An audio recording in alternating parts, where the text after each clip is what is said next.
Soif de sport avec Jean-Marc Faham et son équipe. Sur RDI Guyane, Soif de sport. Jean-Marc Faham et son équipe reçoivent tous les acteurs du sport en Guyane. Soif de sport. Pour commenter l'actualité, les résultats et les événements sportifs. Tous les sports pratiqués en Guyane sont sur RDI.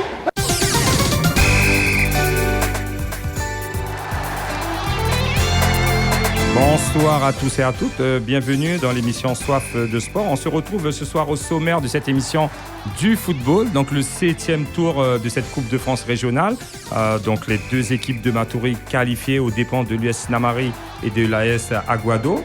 Et on sera aussi sur du futsal avec Georges Pindard qui nous dira tout sur l'association de Rémière, de Montjoly, de futsal, avec sa présidente qui devra pas tarder à arriver dans les studios. Bonsoir Georges, comment ça va ? Bonsoir, très bien. Détendu, ça va très bien ? Oui, ça va donc très bien. l'actualité du futsal très riche en Guyane, mais aussi votre actualité avec votre club, ce que vous faites pendant les vacances et même pendant le championnat pour cette équipe qui est très active et qui a été déjà nommée championne de Guyane. C'est ça, MFC. Voilà. Ce premier match du 7e tour de la Coupe de France, donc je reçois un joueur de ce milieu de terrain qui nous a envoyé Monsieur Jean-Pierre Rabot, Monsieur Guy Roland. Bonsoir Guy, comment ça va ? Ça va bien ? Ça a été difficile ce match contre l'AS Aguado, invaincu on va dire au championnat de Guyane. Ouais, ils sont vraiment très coriaces et avec eux c'est vraiment très difficile. Donc félicitations à vous pour ce 7e tour, vous êtes confiant pour la suite ? Oui, très confiant. Donc on verra tout ça avec vous tout à l'heure. Steve Felgarret, on ne présente plus. Steve, de nombreuses fois avec les équipes du Gel d'Art de Kourou. Bien sûr, sa maison, le CSCC, le club colonial. Le sport guyanais plus jeune, Sinamari, Matoury aujourd'hui, un formateur de jeunes joueurs. Beaucoup de joueurs sont passés par Steve Felgarret aujourd'hui à l'US Matoury qui remporte cette victoire contre l'US Sinamari, un de ses anciens clubs. Steve, bonsoir. Bonsoir Jean-Marc. Comment ça va ? Ça va. La présentation a été bonne. Donc on rappelle aux auditeurs, ici on parle de sport, Steve, que de sport. Ce soir, donc 36 3000, 05 94 36 3000, ou en direct, bien sûr, en direct sur la page Facebook rdi.guyane, toujours à la technique, Marc Ouachuk. Un petit remerciement privé, personnel, Marc, pour Christian Stanislas et Eric Edwige hier. Donc je n'ai pas pu avoir accès au stade pour commenter le match. L'entrée m'a été refusée. Donc voilà, merci à eux pour ce deuxième match de ce 7e tour entre l'US Sinamari et l'US Matoury, remporté bien sûr 4-3 par cette équipe de Matoury. On va commencer par ce premier match avec toi, l'Étoile de Matoury, un jeune club, on va dire, de cette commune de Matoury, un club situé vraiment à Balata, avec beaucoup de joueurs qui vivent là, qui se connaissent très bien. C'est cela. Comment est-ce que ça se passe déjà au niveau de la préparation ? Parce que préparer, j'ai entendu le coach sur ses commentaires, préparer un match comme ça, contre une équipe invaincue, c'est pas la mince affaire. Ce que j'ai pu comprendre, une semaine avant ce match, vous êtes préparé plus sérieusement que d'habitude ? Comment ça s'est passé ? Ouais, une semaine avant ce match, on s'est préparé vraiment sérieusement parce que on sait très bien qu'Aguado, c'est une équipe vraiment coriace. Ils sont très athlétiques, ils jouent beaucoup au ballon. Et nous aussi, on est une équipe joueuse aussi. Donc, face à Aguado, face aux équipes de l'Ouest, c'est toujours comme ça, c'est toujours tendu. Et on savait très bien qu'ils sortaient d'une victoire où ils avaient déjà gagné l'US Matoury de 5-1. Donc, ils étaient confiants. Donc, on a essayé toute la semaine de mettre une stratégie en place. Donc, hier, c'est cette stratégie qu'on a mis en place et qui a payé. On sait très bien que les joueurs de l'US Matoury, tu peux intervenir, Steven, Georges aussi, on n'est pas figé, on est interactif, on discute entre nous sur cette émission de sport. On sait que les joueurs de l'US Matoury et ceux de l'Étoile de Matoury se connaissent très bien. On sait qu'ils sont très, très proches, même frères, même cousins. Comment est-ce justement que ça se passe, n'en déplaise à Steve, cette défaite en championnat sur un terrain synthétique à Aguado 5-1 ? Comment justement les informations se sont faites justement pour bloquer cette équipe et pouvoir remporter ce match ? C'est vrai que les joueurs de l'US Matoury et l'Étoile se connaissent très bien. Il y a des familiarités et c'est clair. Ça, c'est en dehors du football. Mais quand il s'agit sur un terrain, on n'est plus amis. Là, on est en guerre. Mais je crois qu'on a eu quand même quelques échos de la part de certains amis qui ont dit que voilà, ça se passe comme ça, ça se passe comme ça. Mais comme nous aussi, on avait l'habitude de jouer, on a l'habitude de jouer avec cette équipe, donc on sait très bien qu'à Aguado, quand tu joues au milieu de terrain, c'est vraiment très dense. Donc, il suffit seulement que tu prends tout le milieu de terrain et après, ça vient un peu. Donc Jean-Pierre About a vraiment insisté sur ce cadrage au milieu de terrain. Euh, Comment justement il s'est préparé? Comment il s'est préparé? Comment il vous a préparé tactiquement au milieu de terrain? Un milieu de terrain à 3, un milieu de terrain à 4. Comment ça s'est passé? On a joué un milieu de terrain à 2 à plat. C'est vraiment très difficile, mais on a l'habitude de jouer à 3 au milieu. Mais ce match-là, il a décidé de nous mettre à 2 à plat et de mettre 2 joueurs sur les côtés qui vont un peu vite. Et pendant toute la semaine, on a essayé de travailler dans les espaces, c'est-à-dire dans les intervalles. On sait que beaucoup d'équipes ici, en Guyane, ici, ne servent pas trop au milieu de terrain, ils laissent beaucoup d'espace. Et quand on laisse beaucoup d'espace, ça paye. Toi, Steve, le technicien hors pair, est-ce que tu es venu quand même avant le match regarder ou tu t'es concentré uniquement sur le match que tu vas jouer à 19h30? Comment ça s'est passé pour toi? C'est la première fois que la Ligue met 2 matchs sur le même terrain à la suite. Sauf que nous, ça fait plus de 10 ans qu'on leur demandait de mettre cette formule. Parce que si tu regardes bien hier, le monde qu'il y avait au stade, c'était hyper intéressant. T'as un match à 16h, l'autre à 19h. Ça peut que ramener du public. Si on veut ramener le football, ça fait un moment qu'on leur demandait de mettre cette formule. Aux Antilles, c'est comme ça. Hein. T'as un match à 16h, l'autre à 18h. Bon, ça te ramène du monde, les enfants, et bon, voilà. C'était une bonne chose. Eric Edwige nous a rejoint, le consultant, justement, qui était sur ces 2 matchs. Est-ce que, justement, par rapport à la façon de jouer de l'Étoile de Matoury, à la tactique qui a mis en place Jean-Pierre About, est-ce que, sur ce match-là, 2-1, ça a vraiment bloqué les individualités et le collectif d'Aguado? Pour moi, pour avoir joué à Aguado le week-end d'avant, justement, là, on va faire un peu l'aspect technique. Eux, à Aguado, ils s'entraînent tous les jours à 16h sur leur terrain. Et le terrain, c'est un synthé. Le synthé, si tu t'entraînes pas, c'est pas évident. Bon, je vais pas mettre la cause de la défaite dessus, hein. Non, pas du tout. Mais sauf que lorsqu'on a vu hier, par exemple, Aguado sur le stade de Badjoal, c'est pas le même Aguado. C'est vraiment pas le même Aguado. Et là, à partir de là, il était important que l'Étoile puisse resserrer les lignes et les empêcher justement de prendre de la profondeur. Parce que leur jeu, il est surtout basé sur la profondeur. Parce que le terrain, il est petit, hein, à Patou, en 1, 2, 3, tu es déjà de l'autre côté. Sauf qu'à Badjoal, 1, 2, 3, tu n'es pas de l'autre côté, c'est 4, 5, 6, tu es de l'autre côté. Et je pense que c'est un peu là que Jean-Pierre, il a travaillé. Mais oui, il n'y avait que ça à faire, quoi. Sinon, après, Aguado, ils se sont battus. Pourquoi? Parce qu'ils ne sont pas dans leur... tu auras, quelle que soit l'équipe qui ira à Patou, c'est vrai, peut-être on va les battre, mais on va travailler. En plus, il y a l'autre aspect, où c'est que, je ne sais pas, il faut voir avec la Ligue, est-ce que les équipes ne peuvent pas jouer le soir? Parce que le synthé, c'est vraiment à 16h, ça brûle. Non, Jean-Marc, tu connais. Je connais. C'est pas jouable. Je vais prendre le sens contraire. C'est comme si tu as un terrain où ce qui pleut, le terrain a que de l'eau. Du coup, tu ne peux pas faire le match. Hein? Mais moi, je pense sur Aguado, il faut que la Ligue pense sur les années futures. Mais c'est difficile, très très difficile. Pour revenir sur ce match de l'Étoile, est-ce que sur un match de Coupe de France, vous ne donnez pas tout, et sur le match de championnat, pourquoi ce début de saison, c'est aussi difficile pour vous au niveau du championnat, et sur ce match-là, vous vous montrez d'énormes qualités? C'est vrai que pour le début du championnat, on a du mal à décoller, ça c'est clair. Mais en Coupe de France, je crois qu'on a une autre motivation. Mais là, durant la semaine passée, on a beaucoup travaillé sur ça pour le championnat, parce qu'on sait que le week-end prochain, je crois qu'on se déplace pour aller à Saint-Laurent, pour croiser une équipe encore de Saint-Laurent. Ça va être encore compliqué. Mais il faut impérativement qu'on puisse décoller avec une victoire. Et je crois que toute cette semaine-là, on va essayer de travailler pour prendre au moins les 4 points. La déconcentration après le match, après la victoire de Coupe de France, on sait qu'elle a lieu par expérience. On sait que quand on gagne ou qu'on doit voyager, vous allez recevoir, vous avez choisi de recevoir. On sait qu'il y a une déconcentration. On attend patiemment cette date. Comment est-ce que vous, dans le quartier, et aussi, vous n'avez pas des installations superbes pour vous entraîner? Tout le monde le sait, ça a été montré à la télé et tout. Comment est-ce que vous allez combler cette difficulté? La difficulté de concentration et aussi par rapport aux installations que vous avez. C'est vrai que l'an passé, on a fait quand même l'exploit en passant ce tour-là avec un deuxième tour. Mais bon, cette année, pas qu'on a mûri, mais bon, on a tiré quelques leçons en tout cas. Donc, quelle que soit l'équipe qui va arriver en Guyane, que ce soit une nationale ou bien que ce soit une équipe qui a un degré au-dessus de nous, on sait comment on va préparer ce match.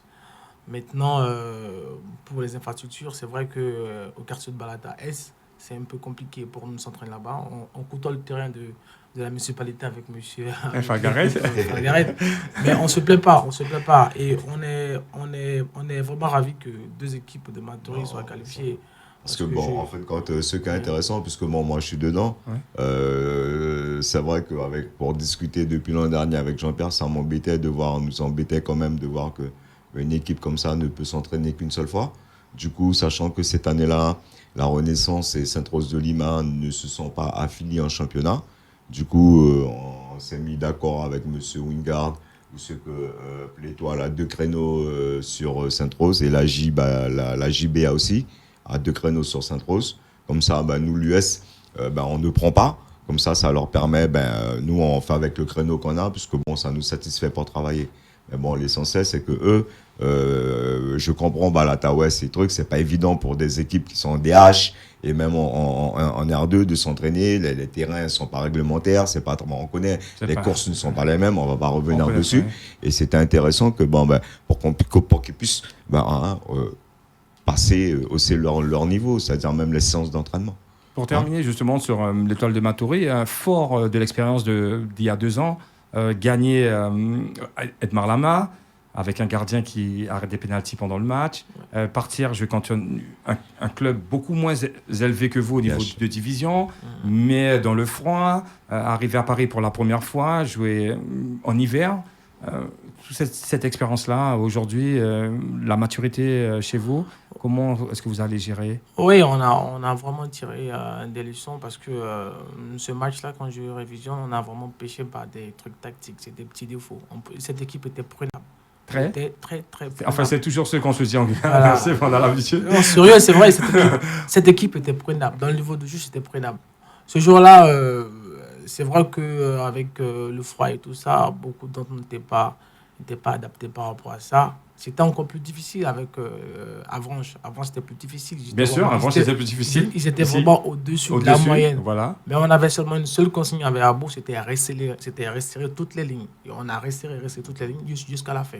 Et après, ils ont perdu au tir au but. Mais cette année, je crois que M. Abo va essayer de trouver encore une tactique. Et puis bon, on va essayer de jouer là-dessus pour pouvoir battre cette équipe. Georges, un petit avis sur le foot parce que c'est pas très loin le futsal. Alors... Non, c'est pas très loin. Mais bon, je suis aussi d'un peu plus loin. Parce que moi, j'ai commencé au foot. J'ai été 8 ans éducateur à la Sérémière.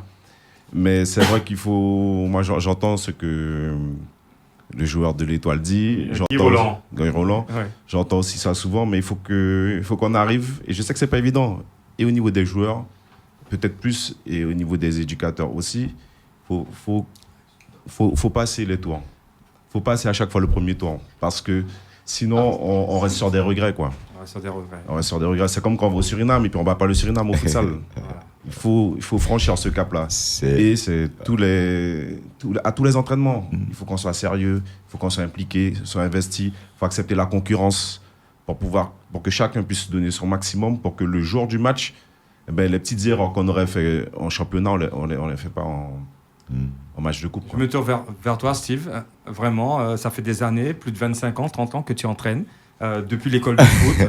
Non, mais c'est vrai, depuis l'école de foot au senior, tu as passé presque toutes les catégories. Tu connais pratiquement tous les clubs. Comment ça se passe en Guyane, le foot. Aujourd'hui, vainqueur contre l'US Sinamari.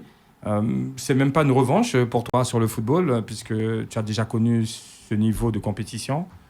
Aujourd'hui, qu'est-ce qu'il y a de plus à l'US Matoury pour aller plus loin? Aujourd'hui, qu'est-ce que tu vas apporter à ce groupe-là? Disons, moi, l'US Matoury, faut savoir que Claude et François ont fait un gros travail. Et ça, il faut pas le renier non plus. Il y a beaucoup de respect pour ça. Et il y a une âme. Claude Koumba et François Lumary. Que moi, j'ai pris la relève. Mais, pardon, je m'excuse. Mais moi, le constat que je fais, c'est de dire que c'est une équipe, c'est une famille. C'est comme l'étoile aussi, c'est à Matoury, c'est une famille. Après les matchs, on mange ensemble. Local, on a le local, on se réunit. Les maillots, les joueurs, il y a une vie. Ils se côtoient. Il y a un franc-parler. On sent qu'il y a un socle. Oui, ce que tu veux dire, Steve, c'est qu'il n'y a pas que la technique et la tactique du football. Il y a aussi un esprit d'équipe. Tout à fait. Parce que la performance, souvent on regarde, on a gagné le match. Mais sauf que lorsque tu gagnes le match, c'est que la cerise sur le gâteau. Mais toute la préparation en amont, les entraînements, la logistique, les maillots, les licences, l'heure, est-ce que les gars ont bien mangé, la récupération, tout ça fait partie de la performance. Est-ce que, nous, à Matoury, ce qui est intéressant, c'est qu'il y a un staff. Chacun, il y a la partie administrative. Par contre, moi, quand je viens, je remplis pas de feuilles de match, je fais pas d'échauffement. Tout est organisé. Et à partir de là, on ne peut que être performant. Après, moi, ce que je me bats énormément, et ça, c'est pas d'aujourd'hui, même au niveau des sélections aussi, on s'est toujours battu pour ça, c'est l'aspect mental. On est très, très faible. Quand je dis faible, je vais être sévère, mais c'est un constat et c'est la réalité. Moi, c'est l'expérience que j'ai. On se contente toujours de très peu, du strict minimum. On va recommencer l'année prochaine, c'est pas grave. Mais moi, ce discours-là, ça ne va pas, quoi. Pour revenir sur ce que Georges il vient de dire, oui, Eric, vas-y. Il y a une chose aussi. Eric c'est vrai, tu as parlé de Claude Koumba puis de Lumary. Maintenant, qu'est-ce que tu penses? Qu'est-ce que tu peux faire en plus, justement, étant donné que vous allez être dans un tour de Coupe de France? Qu'est-ce que tu penses que tu peux faire plus, justement, pour améliorer cette équipe, pour la faire monter en puissance? Justement, c'est là, le plus qu'il faut à cette équipe, c'est cette partie mentale. C'est-à-dire que, je m'explique, les gars, ils savent contrôler, ils savent jouer, ils savent courir, ils savent truc, d'accord? Mais lorsque tu veux atteindre un certain niveau, moi, par exemple, avec le jet d'arc, pour avoir gagné la Coupe des Dômes et la Coupe des Dom-Tom, tu n'arrives pas comme ça, Eric.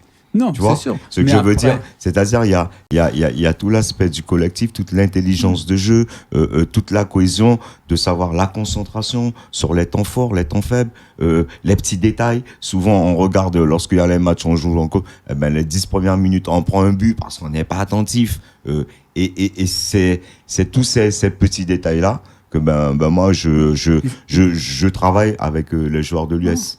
Justement, après, qu'est-ce qu'il faut que tu fasses justement pour mentalement, parce qu'on sait que nos joueurs en Guyane, c'est vrai, ça se passe dans la tête. Oui, vous le disiez hier avec Christian d'ailleurs, Eric, vous disiez que vous sentiez qu'à un moment donné, ils envoyaient les balles en avant, en fait, ils ne construisaient plus le jeu parce que j'ai vu peut-être la pression, où tu allais vraiment faire la différence. Quand j'ai regardé déjà le premier joueur de Saint-Laurent, il était déjà allongé. Il y avait quand même pas. Il restait au moins plus de 20 minutes de match. Je dis, c'est pas possible. Parce que après, tu connais Eric, tu as été pro. On te dit, moi je vais surtout travailler sur la partie athlétique.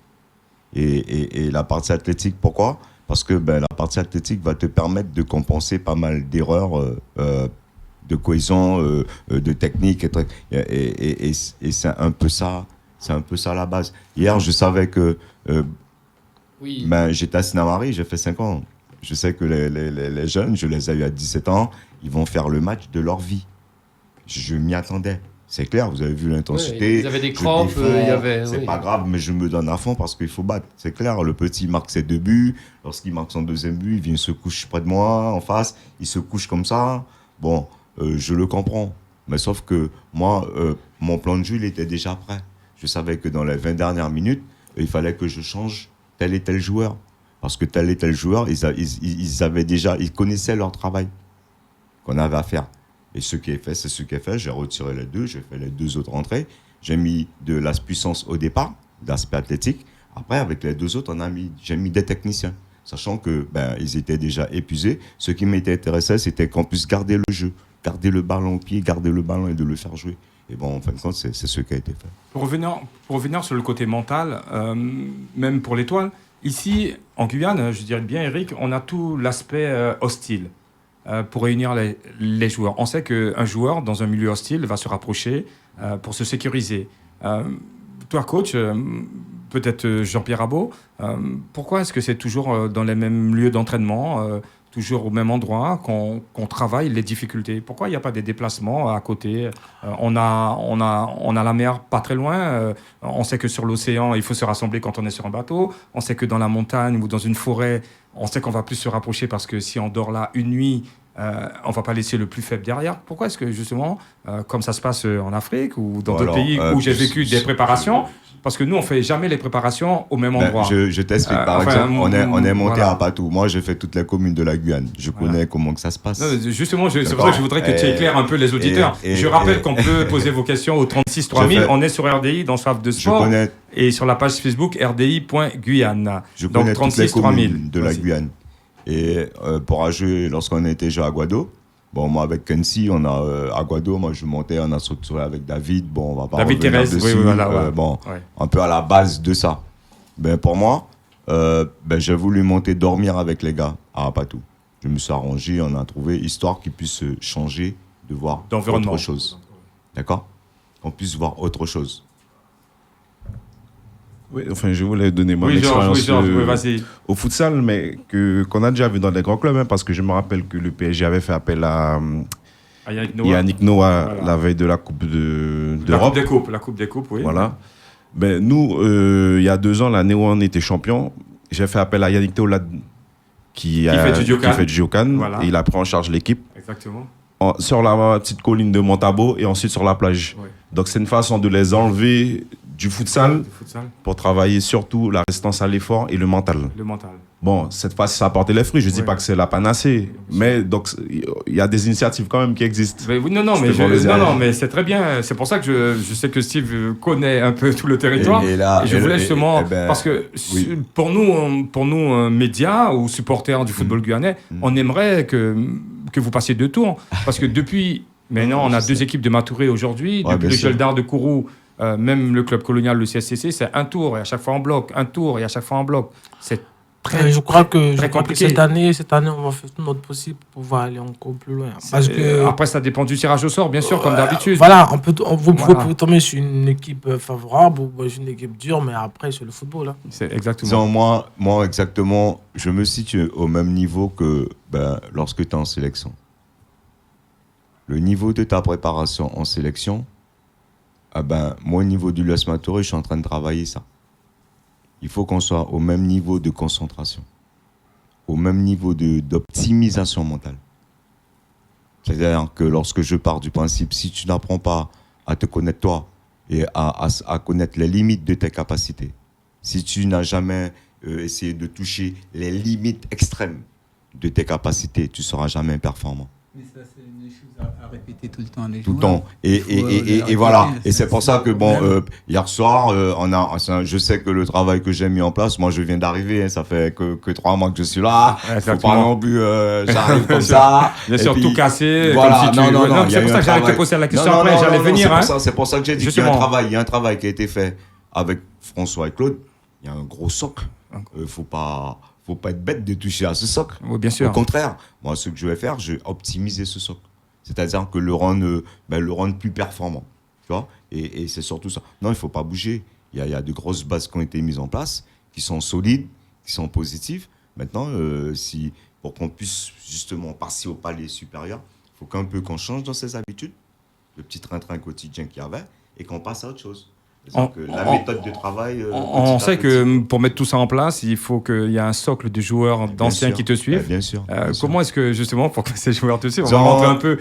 C'est pour ça que de l'autre côté, à l'Étoile de Matoury, c'est une famille, c'est peut-être plus facile pour eux. Ils sont entre eux depuis petits. À l'US aussi. Ils sont avec un coach. Excuse-moi, vous êtes avec un coach qui vous connaît, qui est de la famille. Oui, évidemment. Steve vient de l'extérieur, amener quelque chose d'autre. Des fois, ça me scellé. Non, pas du tout, parce que... Peut-être pas chez vous, mais je parle... Si je reprends par exemple le cas de l'Étoile de Matoury, chez nous, c'est vrai que M. Arabo, notre entraîneur, il a des joueurs depuis qu'ils ont 15 ans, 16 ans. Même 14 ans, je vais prendre par exemple le cas de Jules Labo qui n'est plus avec nous, le cas de Miguel, le cas de plusieurs joueurs. Bien sûr. Mais moi, je suis arrivé à l'Étoile, ça fait maintenant ma 3e saison, je suis à l'Étoile. Mais je me suis tout juste adapté à ce groupe. Vous comprenez? C'est le mental. C'est-à-dire, une fois que tu rentres dans une équipe, il faut que tu t'adaptes. C'est pas parce que cette équipe-là a grandi ensemble pendant des années que tu vas t'écarter. Vous voyez, il faut avoir une conduite. Georges? Oui, il y a un autre aspect aussi, je pense qu'au football aussi, mais dans plein d'autres sports, on le voit, c'est l'aspect compétition. Souvent, tu entends les joueurs dire, demain on joue contre telle équipe, je donne pas de nom. Ça va être facile, donc c'est pas la peine de se coucher tôt. On peut faire une petite fête avant, etc. Et en fait, parce qu'on sait qu'on va prendre le dessus. Et là, on n'est pas dans la compétition, on est dans les mauvaises habitudes. C'est-à-dire, je sais que ce crochet-là va passer. Je ne m'inquiète pas. Et puis le jour où je tombe sur un joueur sur qui ça passe pas, je n'ai plus d'autre solution. Et c'est ça aussi, donner aux joueurs la possibilité d'avoir le plus de compétition possible. Je pense que beaucoup de clubs travaillent dessus. Nous, on essaye, avec nos petits moyens, on a fait notre équipe partir en Guadeloupe l'année dernière pour qu'ils puissent voir un autre type de futsal, d'autres difficultés, pour voir comment ils vont les surmonter. Parce que quand tu tombes en Coupe de France, tu ne sais pas contre qui tu vas tomber. Toi qui cours le plus vite à Cayenne, peut-être que tu tombes sur un ailier, un arrière latéral qui est aussi rapide que ton ailier. Et à ce moment-là, comment tu vas faire la différence? C'est pas sur ta vitesse. Il faudra utiliser d'autres ressources. Et c'est pour ça que cet aspect compétition-là, chaque dimanche, se dire, mais c'est pas suffisant ce que tu fais. Tu es attaquant, tu as loupé 10 buts. Même si tu es le meilleur buteur de mon équipe, c'est pas normal que tu loupes ces 10 buts-là. Parce que quand tu vas te retrouver en match en Coupe de France, tu n'auras que 5 occasions. Il faudra les mettre. La pertinence et l'exigence. Je reviens. Il y a une chose, c'est vrai, et lorsqu'on sait qu'on va tomber dans ces compétitions-là, il faut déjà savoir aussi, même je pense, Steve, tu devrais le faire, essayer quand même de, avant que cette compétition arrive, essayer d'avoir des adversaires hors d'ici qui va te faire augmenter ton niveau, qui va te faire mettre les joueurs en compétition. Tu sais très bien, là, si tu cherches des trucs ici, c'est pas comme ça. Il y a des moyens. Sauf que justement... C'est vrai ce que vous dites, mais il y a aussi le manque de moyens. Moi, je me rappelle l'an passé, nous, on avait fait une préparation sur l'âme. On avait joué contre le premier, le deuxième, le troisième. Le premier, c'était Inter. C'est une superbe équipe. Une équipe imbattable. Mais on a joué contre Inter. Sur leur terrain, ils ont pris 4-1. Sur leur terrain, avec les publics, avec nos joueurs qu'on avait. Ils ont pris 4-1. C'est pas pour autant dire que parce qu'on a battu l'Inter qu'on est au top. Voilà, c'est ça. Vous savez? Voilà, mais ça a servi. Ça a servi. Dans le championnat, ça a servi. Quand on est revenu ici, c'est vrai qu'au début, on avait du mal à décoller, mais après 2-3 matchs, on a décollé. Maintenant, quand on est arrivé en Coupe de France, il a fallu qu'on fasse appel à une dame qui s'occupait un peu mentalement de certaines personnes. C'est-à-dire la sophrologie. La sophrologie qui nous a vraiment beaucoup aidé. Elle nous a pris toute une semaine. Après chaque séance ou avant des séances, on avait des répétitions à faire avec elle et tout ça. Ça nous a beaucoup aidé. Mais je crois que les moyens ici, ça manque beaucoup. Ça manque beaucoup. Non, et puis même, Eric, je comprends ce que tu veux me dire. Mais ce matin, j'étais en train de travailler sur parce qu'on te dit, il y a le calendrier. Et quand je regarde notre calendrier, je sais pas à quel moment qu'on pourra placer ce match-là. Tu vois? Parce que déjà, on a des matchs en retard. Là, on joue tout de suite vendredi. Après, on joue tout de suite l'autre semaine. Avant de partir sur la métropole, on a 2 matchs de championnat d'affilée qui nous attendent. Et je pense que je vais plus me servir de tous ces matchs de championnat-là pour servir de test exactement pour se préparer. Parce que ça va être difficile. On revient pour les 2 équipes de Matoury, avant de passer avec le Montjoly Futsal Club. Vraiment, la Ligue, justement, sur le calendrier, On a connu par le passé des matchs de championnat mal placés où il y a eu suspendu au carton et qui ne peuvent plus jouer en Coupe de France, pénalisés pour jouer contre une équipe. Est-ce que aujourd'hui il y a eu un progrès vis-à-vis de la Ligue, vis-à-vis des matchs, des reports de matchs par rapport c'est une compétition homologuée Fédération française. Oui, la Coupe de France, mais chez nous, avec les adversaires, on peut. C'est pareil. C'est pareil. Et ça nous crée beaucoup de problèmes. Pour le championnat, la Ligue ne peut pas déplacer des matchs. Là, je ne sais pas comment ils vont faire. Il faut qu'ils essayent au moins. Parce que jouer 2 matchs de championnat très compliqués. Par exemple, on fait une semaine, on ne joue pas. Il n'y a aucun match. Ensuite, on reprend. On te donne, dans la même semaine, on joue le mardi. Et hop, on rejoue le samedi. 2 matchs en 8 jours. Et on prend l'avion le lundi tout de suite. Sincèrement, moi je demanderais, parce que je ne suis pas du principe à aller pleurer, quoi que ce soit. Non, c'est pas pleurer, c'est partir dans les meilleures conditions. Ouais, mais je m'excuse non, attends, Eric, je m'excuse lorsque tu as une commission de calendrier. Parce que, encore, regarde, par exemple. Nous, par exemple, on a des sélectionnés. On revient le 18. Chacha, le 20, il joue tout de suite avec la sélection. Enfin, ça s'est déjà produit lorsque vous étiez parti en Gold Cup, Eric, et des joueurs de Matoury qui n'ont pas pu rentrer à temps pour jouer en France avec leur club en Coupe de France, ça a pénalisé le club. Donc ça revient. C'est pour ça que je demande aujourd'hui, 1 an après, 1 an et demi après, est-ce qu'il y a eu des améliorations? Est-ce qu'ils savaient forcément, la commission de calendrier, que c'est vous qui alliez être qualifié ou pas? Non, mais aujourd'hui, c'est vous. Est-ce qu'il n'y a pas des adaptations pour ne pas jouer 2 matchs en 8 jours? On est des amateurs. 2 matchs en 8 jours et partir faire un voyage de 8000 km pour aller jouer un match une semaine après. Si on était dans le cas de l'US Matoury, nous, c'est clair que les 2 matchs, ça n'allait pas trop nous arranger. Voilà. On en a essayé plus de se mettre en jambe avec soit une autre équipe, soit du Suriname ou bien soit d'ici, pour qu'on soit plus en jambe pour aller. Nous, c'est comme ça, on fonctionne avant. Quand on sait que dans le championnat, il y a beaucoup de jours sans jouer. On essaie toujours de... Parce que le problème, c'est ça. C'est-à-dire qu'on te laisse 2 fois. C'est-à-dire que tu restes une semaine sans jouer. Dans la même semaine, tu joues 2 matchs. On a bien compris. Après, tu fais une semaine, tu joues pas. Tu joues 2 matchs derrière. Sans compter, on a le match en retard encore qui doit être fait contre l'Étoile. Je suppose qu'on va nous le caler dans la semaine où elle est vide, quoi, tu vois. Dans la semaine du 2, du 30, 30, on dira 31, aux auditeurs que ces matchs sont prévus vers le 17 novembre. Dans les dates, c'est le 17 ou le 16 ou le 17, voilà, je crois, 18, un truc comme ça. Au départ, depuis le 7, en France, en France, les 8e tours, 9e tour de Coupe de France, les 8e tours se joueront à partir du 7 novembre. On sait que la Ligue 2 rentre à partir du 18 décembre dans cette tour de Coupe de France. Je me tourne vers vous, vers toi, Georges Pindar, excuse-moi. Vous voyez, donc mon joli futsal club. Tu viens du foot. On a parlé des 2, on les félicite déjà sur cette commune. C'est rare que 2 clubs du même commune soient qualifiés aujourd'hui, depuis que la Fédé nous a donné l'opportunité d'avoir 2 représentants au 8e tour de la Coupe de France. C'est marqué dans l'histoire. Mais ça montre une chose, en tout cas, c'est qu'en Guyane, en termes de potentialité, on est riche. Après, ce qui va manquer, c'est ce dont vous avez parlé. Hein. Ce sont les infrastructures, le travail, c'est l'encadrement, la mentalité. Voilà. Et puis moi, je dis que quand on fait de la compétition, s'il n'y a pas assez de compétition, on ne peut pas progresser. Parce que c'est sûr que tu peux travailler l'aspect mental, tu peux tout. Mais si le gars, il sait qu'en frappant, j'ai dit des bêtises, en frappant de l'épaule, ça va rentrer, le jour du match, peut-être qu'il ne va pas mettre la même... le jour de la vraie opposition, il ne mettra pas la conviction ou le sérieux qu'il faudra parce qu'il n'a pas pris cette habitude-là. Bon, après, quand on a des joueurs qui sont au-dessus du lot, notamment dans les petites catégories, dans les clubs, je pense que ça se fait toujours. Hein. On les surclasse pour qu'ils puissent comprendre que dribbler les petits de son âge-là, c'est pas ça. On fait monter. Le petit de 17 ans, c'est comme ça que tu fais tes armes.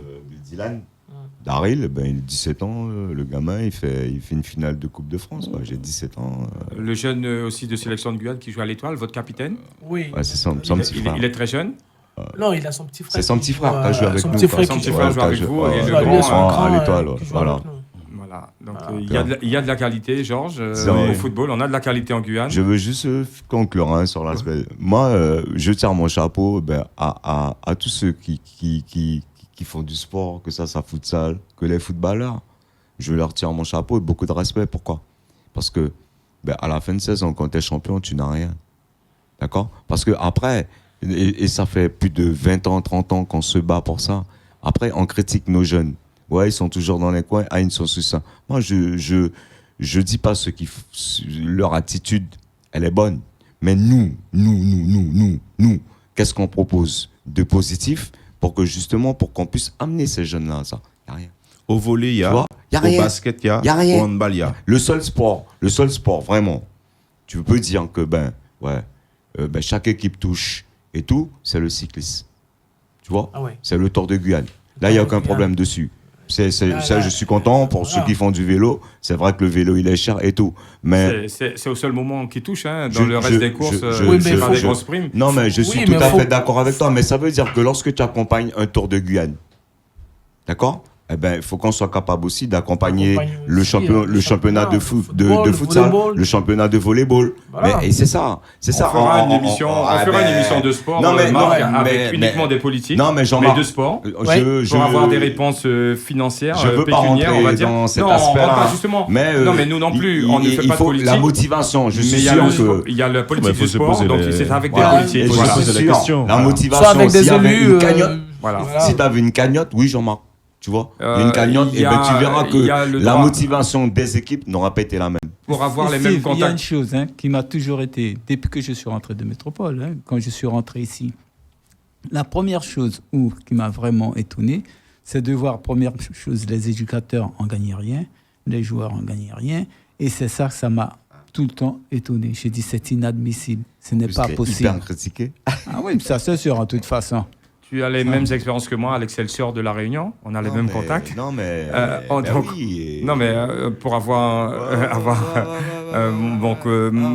donc moi, la Saint-Pierroise ou la Saint-Louisienne autre, il y a le droit du sol. Il y a plein de choses qu'on peut parler ici sur la radio, mais on est vraiment vecteur du sport, de l'amateurisme, même des grandes compétitions. Mais on veut parler de tous les sports ici.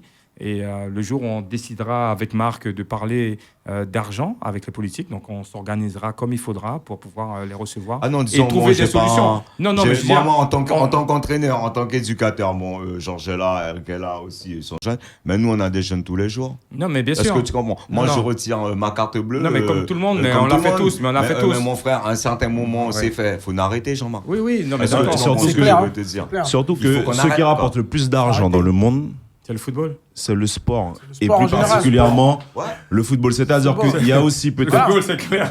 Il y a peut-être aussi... Pas que les politiques à inviter. En Europe, on ne parle pas aux États-Unis, mais on parle en Europe.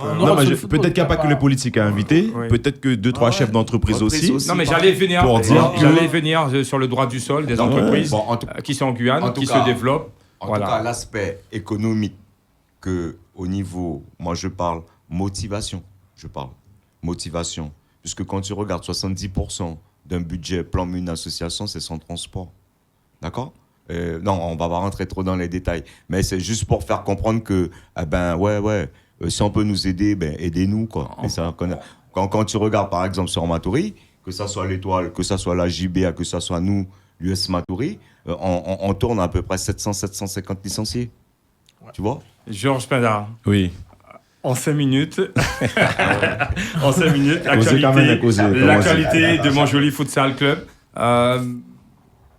Il y a eu des invitations, des fêtes pour amasser de l'argent, pour faire des sorties. C'est un club qui a voyagé, d'ailleurs la Guadeloupe. Comment, toi, en tant que coach, déjà, tu t'es formé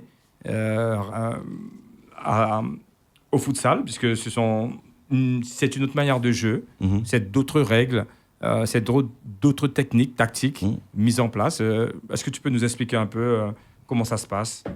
Alors moi, une fois que après mes 8 ans à l'essai Rémière, j'ai fait une pause. Et puis on m'a contacté, notamment des anciens joueurs de l'essai Rémière, pour entraîner un club de futsal. Et moi, à part le petit futsal que je faisais avec les copains, je connaissais pas trop, donc j'ai pris le temps, avant de répondre, d'aller sur Internet notamment, savoir ce que c'était, etc. et comprendre les spécificités, parce que c'est une autre discipline. C'est pas le même revêtement, c'est pas le même ballon, c'est pas les mêmes buts, c'est pas le même nombre de joueurs, les remplacements sont limités. Il y a plein de règles qui sont différentes. On fait pas les touches à la main, etc., etc. Et donc, c'est comme ça que je suis rentré au futsal. Ensuite, je suis parti. J'ai eu la chance de faire 18 jours dans un club de D1 en France, Bruguière. Je suis allé 3 fois dans ce club-là. Donc, j'ai beaucoup travaillé avec leur coach. Ensuite, j'ai eu la chance d'aller aussi en Guadeloupe. Il y a eu une formation faite par un instructeur de la FIFA pour la CONCACAF. Et puis, dès que je peux, donc, par Internet, je vais en Guadeloupe aussi pour voir comment ça se développe. J'ai des contacts avec la Martinique aussi, parce que ce sont des championnats qui sont en pleine évolution et il y a du niveau aussi. Et c'est un sport que j'aime, quoi. Bon, j'aime bien le football, hein, mais le futsal, c'est un sport que j'aime, donc je m'investis. Et le club MFC, même si c'est un jeune club, hein, qui est là que depuis 2012, on essaye chaque année de faire un pas en avant, c'est ce que je leur dis. Même si c'est un petit pas, chaque année, il faut faire un pas en avant parce que les parents, les joueurs comptent sur nous. Donc, nous, on leur apporte ce qu'on peut. Et puis, donc plusieurs disciplines de jeunes. Plusieurs catégories. Voilà, plusieurs catégories. On a donc des moins de 15, moins de 17, seniors, vétérans, des féminines aussi. Très bien. Pour les seniors, moi je m'occupe des seniors. Pour les seniors, chaque année, on essaie de mettre un stage de début de saison. Un directeur général pour encadrer tout ça ou c'est juste des entraîneurs par section? On a un manager pour l'équipe de R1 qui est le plus gros contingent, puisqu'on a 2 divisions. Hein, nous. En R1, on a une équipe 1, une équipe 2 qui joue dans la 2e division. Bien. Donc c'est beaucoup de travail. Pas encore de vétérans? Si, on a une équipe de vétérans. Une équipe de vétérans aussi. Qui a fait finale de coupe, qui a remporté la coupe et qui a fait la finale du championnat l'année dernière. D'accord. Donc, non, c'est une association qui est vivante. On a plus de 60 licenciés. Et quelle manifestation que vous faites sur la commune de Rémy-Montjoly? Vous êtes basé sur Cayenne? Votre on est sur Montjoly. Sur Cayenne, sur Montjoly? Ça te fait sourire? Tu as participé plusieurs fois à la municipalité de Cayenne. Oui, la difficulté, c'est ça. C'est que, bon, là, on peut rentrer dans la partie politique. Non, rapidement, c'est qu'au niveau des infrastructures, à Montjoly, il y a un seul hall pour la compétition. Auguste Dédé? Non, le hall du Vieux Chemin. Du Vieux Chemin était fermé pour travaux plusieurs fois dans l'année. Donc, à la recherche de créneaux, c'est les collèges et lycées, mais qui sont envahis aussi par d'autres associations, d'autres associations. Et de disciplines aussi, oui. Donc parfois, on va s'entraîner à Cayenne. Et, bon, le siège social est à Cayenne.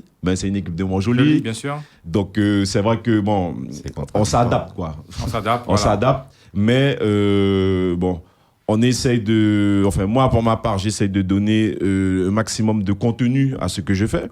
Donc, lorsque le sélectionneur des U21 est venu en Guyane 2 fois pour faire des formations, j'y suis allé. Je regarde beaucoup ce qui se passe aussi au Brésil et en Argentine, qui sont 2 nations qui sont vraiment au top dans le futsal. Au top, hein. L'Argentine a gagné la dernière Coupe du Monde. Le Brésil vient de gagner le tournoi des JO de la jeunesse, en Argentine. Puisque cette année, au JO de la jeunesse, c'est la première fois qu'il n'y a pas de football. Ça a été remplacé par le futsal. Ce qui nous laisse penser que le futsal va rentrer au JO. Au JO, certainement, oui. Et la France pousse dessus, puisqu'il y a Paris 2024 bientôt. Donc merci. Non, le futsal, c'est une super discipline qui se développe beaucoup. Merci de nous avoir éclairé sur ton club, Georges Pindard, le Montjoly Futsal Club. Merci à l'Étoile de Matoury. On dit merde. Merci. Aussi à l'US Matoury. On dit merde à Steve. À Monsieur Jean-Pierre Rabot. Merci Eric Edwige pour ses commentaires de match. Je redis merci encore. Marc à la technique, page Facebook RDI. Vous pouvez revoir l'émission et même le match US Matoury, US Sinamari sur la page Facebook RDI.Guyane. Donc on se retrouve dans une prochaine émission jeudi dans Soif de Sport. Merci à vous, bonsoir à tous. RDI en Guyane, c'est de la musique, des infos et du sport. RDI sur 105.1 à Cayenne et 88.4 à Kourou.